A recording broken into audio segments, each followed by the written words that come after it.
Okay, so the research article that I decided to do dealt highly with cultivation theory and the way in which television viewing can have long-term effects and influences upon people. And I was interested in this one because um, one of the first one of the first videos that I did dealt with the way in which media influences body image, and so I thought it'd be interesting to find an article that supported this and like delved into this more. So this one actually did very well. Um, it was from the American Communication Journal, and it was titled "Media Effects on Body Image: Examining Media Exposure in the Broader Context of Internal and Other Social Factors." And it dealt highly with one's self-esteem or the quality of being that one feels for yourself. Also, obviously, the cultivation theory. Um, in this case, it dealt with your own self-concept and the way that can be influenced by the amount of TV you view, and not just the TV that you're viewing, but the way in which you compare yourself to the figures in the media. So the way in which you compare yourself to the people that you're viewing on TV, and more specifically, it dealt with what they called a thin ideal, and that is the way in which you view your weight and the way that you think how thin you should be, and how that influences like the reality of the situation, and you thinking that you should be thinner when even if you're at an ideal weight. Um, it also dealt with social influences, which could be like peers, parents, people around you, your friends, and the way that you compare yourself to them as well. And obviously, it dealt with body image, which is your internal feelings towards yourself and the way that you look. Um, the purpose of the study really was to find connections between external factors such as people um, linked with television media and the way in what you view, how much you view, to better explain internal factors related to self-esteem, body image, and the thin ideal.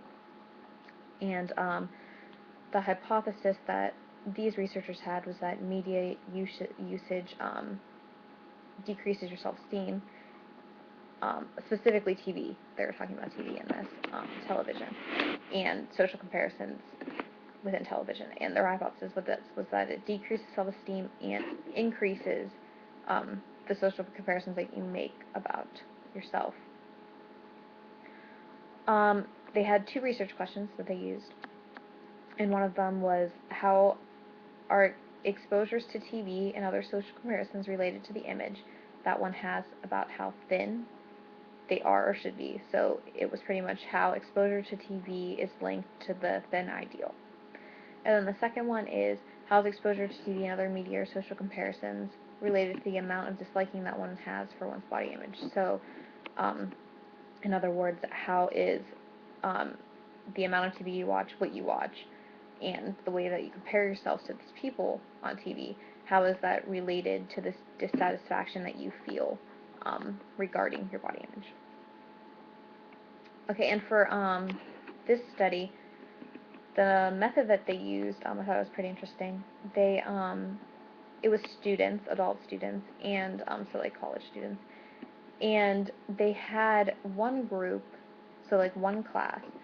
They offered a voluntary class that students could take for course credit, and part of this class required that they go online and take a survey. So they had to go online and take this survey, and it asked like the various questions that they wanted them to answer. And then two other groups were had in-class surveys that they had to take while being supervised by someone.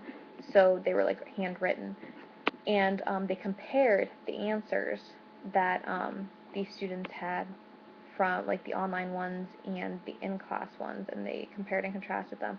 And what I thought was also interesting was the online ones, if it took them 7 or less minutes to complete the survey, then they didn't count it, like they didn't use it because they didn't think that they took it seriously enough, I guess.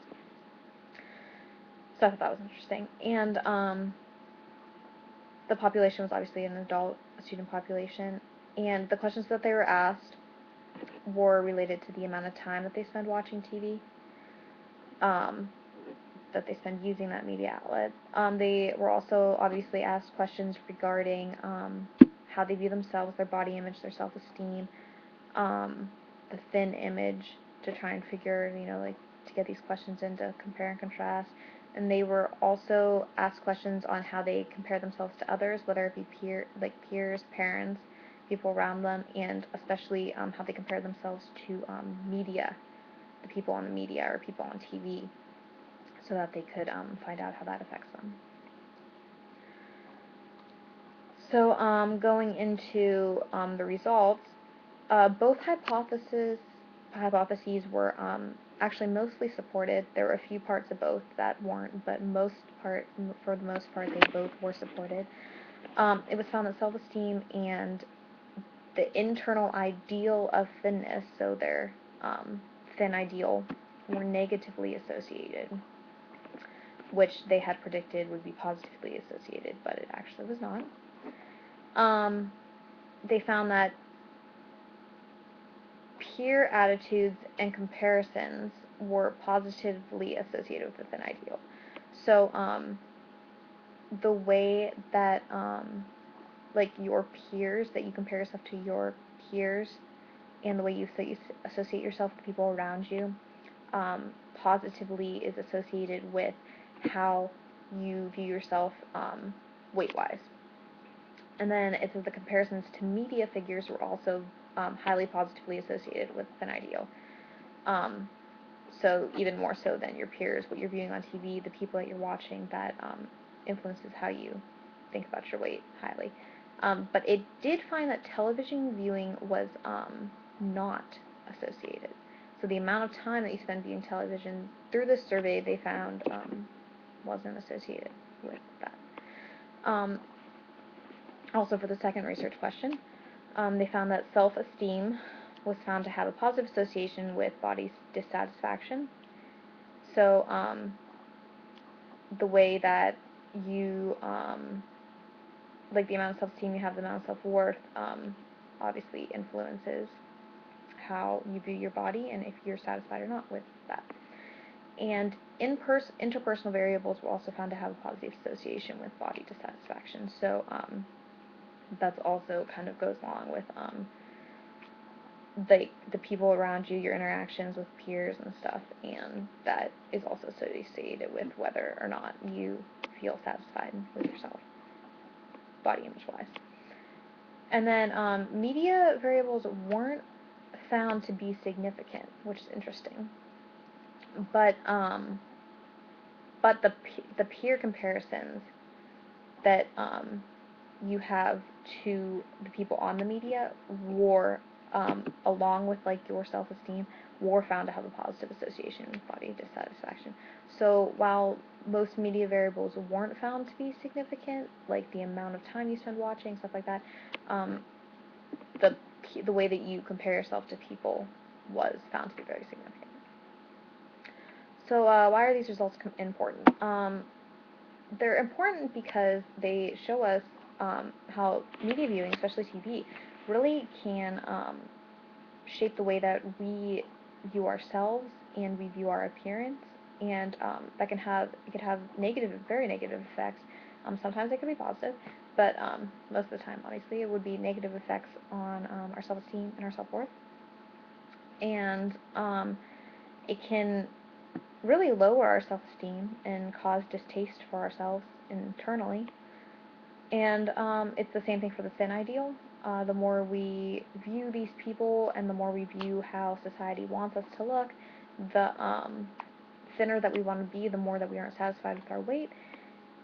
And this is I think it's a very good example of cultivation theory, because cultivation theory states that people are influenced and they're shaped by television, and that these effects can be long-lasting.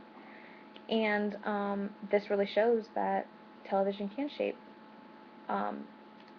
ourselves, and these effects can be long-lasting, and that's why I think it was very good.